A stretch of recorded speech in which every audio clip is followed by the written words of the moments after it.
പരാതിക്കാരിയോട് തന്നെയാണ്. എന്നെ കേൾക്കാമോ ഇപ്പോൾ? കേൾക്കാം.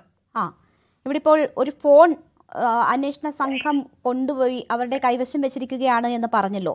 ഈ സംഭവം നടക്കുമ്പോൾ താങ്കൾ ഉപയോഗിച്ചിരുന്ന ഫോണാണോ കൊണ്ടുപോയത്? എന്തെങ്കിലും തെളിവുകൾ ഉൾപ്പെടെ അതിലുണ്ടായിരുന്നോ? അതെ, തെളിവുകൾ, മെസ്സേജ് വന്നത്, വാട്സപ്പ് മെസ്സേജ് വന്നതുണ്ടായിരുന്നു.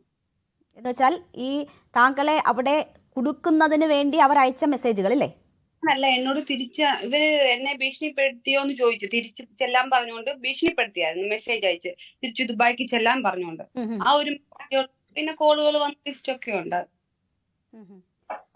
അപ്പോ അതൊക്കെ നഷ്ടപ്പെടുമോ എന്ന ആശങ്കയാണോ താങ്കൾക്ക് ഇപ്പോൾ ഉള്ളത്? അതൊന്നും നമുക്കറിയില്ല, എങ്ങനാ എന്താന്ന് നമുക്ക് അതിനെക്കുറിച്ച് നമ്മൾ ആ ഫോൺ നഷ്ടപ്പെട്ടാൽ താങ്കൾക്ക് കാണിക്കാൻ ആ തെളിവുകളെ മറ്റെവിടെയെങ്കിലും താങ്കൾ സൂക്ഷിച്ചു വെച്ചിട്ടുണ്ടോ? ഇല്ല, ഞാൻ വേറെ ഒന്നും. പെട്ടെന്ന് നമ്മൾ വീട്ടില് ഇതിന് വന്നപ്പം ആ ഫോൺ തന്നേക്കെന്ന് പറഞ്ഞ് അങ്ങനെ മേടിച്ചോണ്ട് പോകും. നമ്മൾ അങ്ങനെ സൂക്ഷിച്ചു വെക്കാനായിട്ട് അങ്ങനെ ഒന്നും എടുത്തില്ലായിരുന്നു. അപ്പോൾ ആ കമ്മ്യൂണിക്കേഷൻ നടന്നു എന്നതിന് യാതൊരു തെളിവും ഇനി അവശേഷിക്കുന്നില്ല ആ ഫോണിലല്ലാതെ? അതെ, അതിലാണ്. ഇന്ന് താങ്കൾ വീണ്ടും അന്വേഷണ സംഘത്തിന് മുന്നിൽ എത്തി എന്നാണ് ഞാൻ മനസ്സിലാക്കുന്നത്. അപ്പോൾ ഫോൺ തിരിച്ചു നൽകുന്ന കാര്യം സൂചിപ്പിച്ചിരുന്നോ? ഞാൻ അവിടെ ചോദിച്ചിരുന്നു. അപ്പൊ അവര് പറഞ്ഞത് അതിനെക്കുറിച്ച് അതൊന്നും എടുത്തിട്ടില്ല, അവർക്ക് ഇനി എന്തൊക്കെയോ ചെയ്യാനുണ്ട്. അപ്പൊ ഐശ്വര്യ മേഡം അവരോട് പറഞ്ഞു, എന്നാൽ അതൊന്നും ഞാൻ ചോദിച്ചിട്ട് പറയാന്നാ പറഞ്ഞത്. ഞാൻ ഇന്നും ചോദിച്ചിട്ട് ഫോൺ എനിക്ക് തിരിച്ചു തരാമോ? അപ്പൊ അവര് ഇപ്പൊ പറ്റത്തില്ല, അവർക്ക് എന്തൊക്കെ എടുക്കാനുണ്ട്. അപ്പൊ ഞാൻ ചോദിച്ചു, ഇത്രയും സമയം ആയില്ലേ, ഇതുവരെ എടുത്തില്ലേന്ന് ചോദിച്ചപ്പോ എടുത്തിട്ടില്ലെന്ന് പറഞ്ഞു. ഇനി എന്ന് ഹാജരാകണം എന്നതാണ് പറഞ്ഞിട്ടുള്ളത്? അങ്ങനെയൊന്നും പറഞ്ഞിട്ടില്ല. ഇപ്പോ നേരത്തെ നമ്മളോടുള്ള ഒപ്പമുള്ള റിട്ടയർഡ് SP ഉൾപ്പെടെ ചൂണ്ടിക്കാട്ടി നിങ്ങൾക്ക് കോടതിയിൽ ഉൾപ്പെടെ ഈ കാര്യങ്ങൾ വേണമെങ്കിൽ സൂചിപ്പിക്കാം എന്ന സാഹചര്യമുണ്ടല്ലോ. അങ്ങനെ എന്തെങ്കിലും നടപടികളിലേക്ക് കടക്കണമെന്ന് ഉണ്ടോ മനസ്സിൽ? അത് ഞങ്ങൾ ആലോചിക്കുന്നുണ്ട്. കോടതിയിൽ നമുക്ക് ഇത് വേറെ ഏതെങ്കിലും, അതായത് സെൻട്രൽ ഗവൺമെന്റിനെ അന്വേഷിക്കുന്ന രീതിയിൽ നമുക്കൊരു ഇതുണ്ട്, ആലോചനയുണ്ട്. അപ്പൊ നമ്മൾ തീരുമാനിച്ചിട്ട് എന്താന്ന് വെച്ചാൽ പറഞ്ഞുള്ള ഒരു ആലോചനയിലാണ്.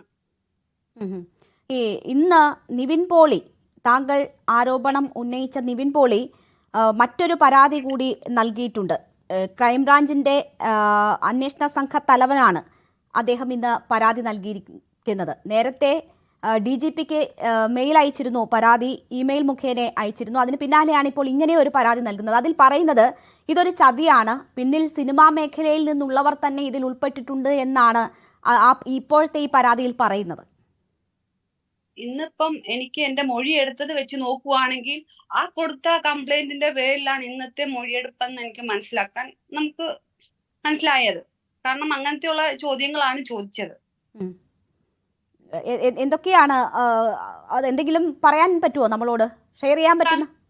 എനിക്ക് ഏതെങ്കിലും, ഞാൻ ഇതിനു മുമ്പ് ഏതെങ്കിലും ഫിലിമിൽ അഭിനയിച്ചിട്ടുണ്ടോ, ഏതെങ്കിലും ഫിലിം ഡയറക്ടർ, പ്രൊഡ്യൂസർ, അങ്ങനെ വേറെ ആരെങ്കിലും പരിചയമുണ്ടോ, ഫിലിം ഫീൽഡിൽ ആരെങ്കിലുമായിട്ട് ബന്ധമുണ്ടോ, പിന്നെ എനിക്ക് എത്ര അക്കൗണ്ട് ഉണ്ട്, അല്ലെ എന്റെ ബാങ്ക് സ്റ്റേറ്റ്മെന്റ് വേണം, അങ്ങനെയുള്ള രീതികളിലാണ് എനിക്ക് എത്ര ഫോൺ നമ്പർ ഉണ്ട്, ആരെയൊക്കെ വിളിക്കുന്നു, അങ്ങനെയൊക്കെയുള്ള രീതിയിലുള്ള ചോദ്യം ചെയ്യലായിരുന്നു ഇന്നുണ്ടായിരുന്നത്.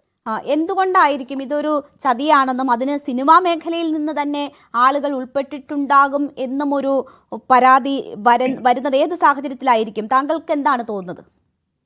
എനിക്കത് മനസ്സിലായില്ല ചോദ്യം. അല്ല, ഇപ്പോൾ ഈ താങ്കൾ ആരോപണം ഉന്നയിച്ച നിവിൻ പോളി പറയുന്നു സിനിമയിലുള്ളവർ തന്നെയാണ് ഇതിന് പിന്നിൽ, അങ്ങനെ ഒരു ഗൂഢാലോചനയുണ്ട്, അതിന്റെ ഭാഗമായിട്ടാണ് ഈ പരാതി ഉയരുന്നത് എന്ന് താങ്കൾ ആരോപണം ഉന്നയിച്ച ആൾ പറയണമെങ്കിൽ അതിന് പിന്നിലുള്ള കാരണം എന്തായിരിക്കുമെന്നാണ് താങ്കൾ സംശയിക്കുന്നത്? ആ വ്യക്തിക്ക് ചിലപ്പം ഫിലിം ഫീൽഡിൽ ബന്ധമുള്ള ആരോ ശത്രുക്കൾ ഉണ്ടാവും. എനിക്ക് ആരുമില്ല ശത്രുക്കള്.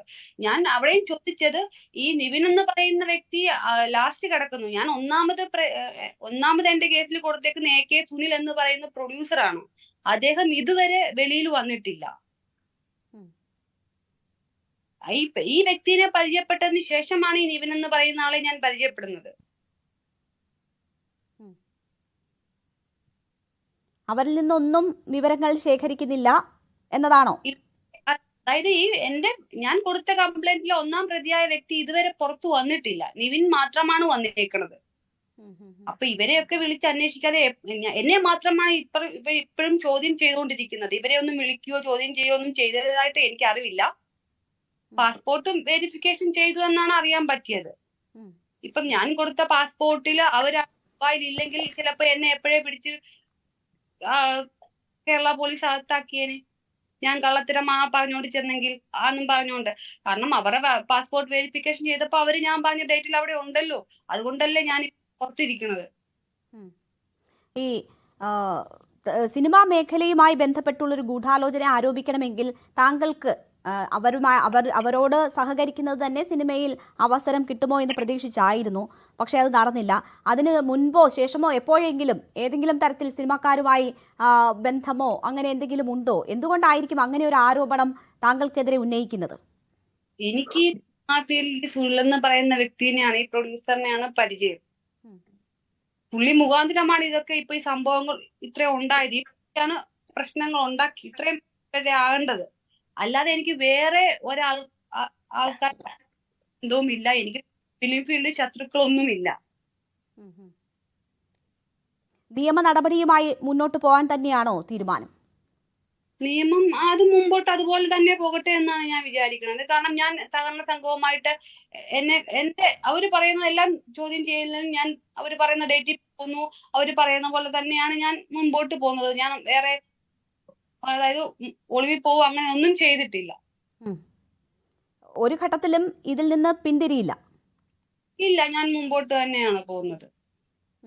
ഈ ഡേറ്റ് സംബന്ധിച്ചുള്ള ആശയക്കുഴപ്പങ്ങളാണ് താങ്കൾക്ക് സമൂഹ മാധ്യമത്തിൽ ഉൾപ്പെടെ വലിയ രീതിയിൽ വിമർശനവും അല്ലെങ്കിൽ ആ രീതിയിൽ ബുദ്ധിമുട്ടുണ്ടാക്കുന്ന തരത്തിലുള്ള സാഹചര്യങ്ങളും ഒക്കെ ഉണ്ടാക്കിയത്.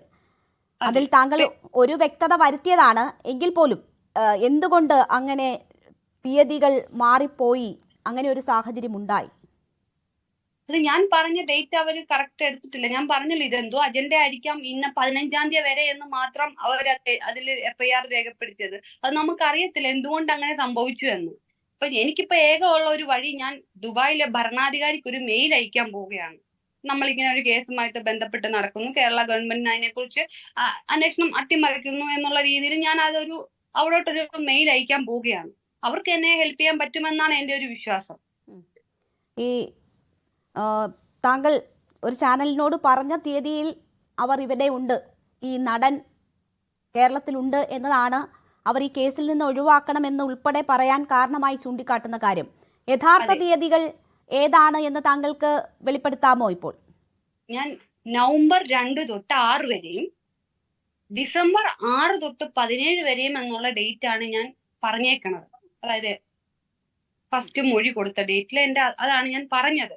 അപ്പൊ അവരത് ചെയ്തേക്കുന്നത് നവംബർ 1 തൊട്ട് 15-ാം തീയതി വരെ കണ്ടിന്യൂ ചെയ്തങ്ങ് കൊടുത്തേക്കുവാണ്. ആ സമയം അതിന്റെ ഇടയ്ക്കുള്ള സമയം ഞാൻ നാട്ടിലുണ്ടായിരുന്നു. അതിൽ ഈ നടനുമായി ബന്ധപ്പെട്ട് താങ്കൾ ഉന്നയിച്ച 2 തീയതികൾ ഉണ്ടല്ലോ, അത് ആ തീയതികളല്ല എന്ന് അവർ വ്യക്തമാക്കുന്നു. അവർ നാട്ടിൽ തന്നെ ഉണ്ടായിരുന്നു എന്ന് പറയുന്നു. അപ്പോൾ ആ തീയതിയിൽ ഒരു വ്യക്തത വരുത്താമോ? കാരണം എനിക്കിപ്പോ ആ ഡേറ്റ് ഇപ്പൊ എന്നാ കറക്റ്റ് എനിക്ക് പറയാൻ പറ്റില്ല. അങ്ങനല്ല, ഈ ഡിസംബർ 6 തൊട്ട് 17 വരെയുള്ള ഡേറ്റിലുണ്ട്. മനസ്സിലായോ ഞാൻ പറയുന്നത്? മനസ്സിലായി. അപ്പൊ എനിക്ക് ഈ 14-15 തീയതികളിൽ നാട്ടിലുണ്ടെന്ന് പറയുന്നു ഈ നടൻ. ബാക്കിയുള്ള ദിവസങ്ങളിൽ എവിടായെന്ന് അതിനെ കുറിച്ച് ആൾക്കാരൊന്നും പറഞ്ഞുകൊണ്ട് വരുന്നില്ല. ഈ 14-ന് ഈ മുമ്പ് എവിടെയായിരുന്നു, ഈ 14-15-ന് ശേഷം എവിടെയായിരുന്നു, അതിനെക്കുറിച്ച് ഇതുവരെ വന്നിട്ടില്ല. അപ്പോൾ താങ്കൾ പറയുന്നത് 14-നും 15-നും അല്ല, 16-നാണോ? അതോ അതിന് ഞാൻ പറഞ്ഞത് ഈ 14-15 തീയതികളിൽ മാത്രമാണ് ആ വ്യക്തി നാട്ടിലുണ്ടായിരുന്നത്. ബാക്കി ഞാൻ കംപ്ലൈന്റ് കൊടുത്ത നവംബർ 2 തൊട്ട് 6 വരെയും ഡിസംബർ 6 തൊട്ടുള്ള 17 വരെ, ഈ 14-നും 15-നും കളഞ്ഞിട്ട് ബാക്കിയുള്ള ദിവസങ്ങളിൽ ഈ നടൻ എവിടെയായിരുന്നു? അപ്പോൾ ആരും പറഞ്ഞുകൊണ്ട് വന്നില്ല പുള്ളി ഇവിടെ ഉണ്ട് നാട്ടിലുണ്ടെന്നൊന്നും ആരും ഇതുവരെ ഫ്രണ്ട്സ് ആരും പറഞ്ഞുകൊണ്ട് വന്നിട്ടില്ല. ഈ ബാക്കിയുള്ള ദിവസങ്ങളിൽ 14-നും 15-നും ഒഴിച്ചുള്ള ദിവസങ്ങളിൽ എവിടെയായിരുന്നു ഈ നടൻ? ഇങ്ങനെ തന്നെയാണ് മൊഴി കൊടുത്തിട്ടുള്ളത് അല്ലേ? അതെ, ഈ ഒരു ഡേറ്റ് ആണ് ഞാൻ മൊഴി കൊടുത്തത്. അപ്പൊ ആ ഞാൻ നവംബർ ടു ഡിസംബർ 15 വരെ കണ്ടിന്യൂ എന്നും പറഞ്ഞു കൊടുത്തേക്കണം. അപ്പൊ ഞാൻ ഈ നവംബറിന്റെ ഇടയ്ക്ക് 6-ാം തീയതി കഴിഞ്ഞ് ഞാൻ നാട്ടിലുണ്ട് ഡിസംബർ ഡിസംബർ 5-ാം തീയതി വരെ ഞാൻ നാട്ടിലുണ്ട്. അപ്പൊ ഞാൻ നാട്ടിലുള്ള ദിവസമാണ് കൊടുത്തത്. അപ്പൊ അതുകൊണ്ടാണ് ഇതൊരു ഫേക്ക് ആണെന്നും പറഞ്ഞുകൊണ്ട് മാധ്യമങ്ങളിൽ ശരി.